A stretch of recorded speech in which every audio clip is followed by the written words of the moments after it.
Жалопојките на Али Ахмети за тоа дека наводно правата и јазикот на албанците се загрозени се залудни.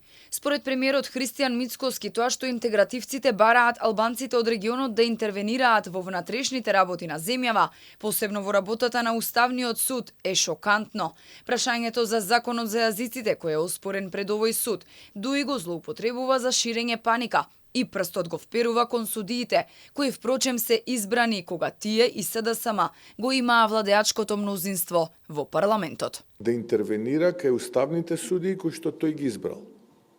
Односно, да бидам попрецизен, да интервенира владата на Косово на уставните судии кои што тој заедно со СДСМ ги избрале.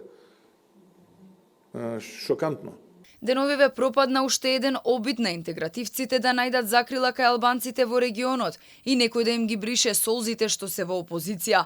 Студениот туш од косовскиот премиер Албин Курти, кој рече дека албанскиот јазик не е под закана во Македонија, го налути раководството на ДУИ, во време кога од петни жили се обидуваат да покажат дека позицијата на албанците во земјава била загрозена. Заострувајќи ја националистичката реторика, лидерот на ДУИ Ахмети порача дека Охридскиот договор бил постигнат со крвта на мачениците, оживеан од УЧК и немало да толерираат тој да биде погоден.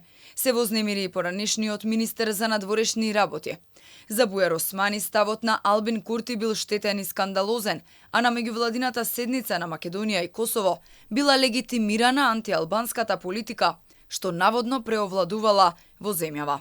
По ова реагираа од коалицијата Вреди. Според нив, Курти кажал горчлива вистина за законот за јазиците, ама стариот режим преку ширење на паника, дека наводно албанскиот јазик бил загрозен, само се обидувал да ја избегне одговорноста за нивните злоупотреби.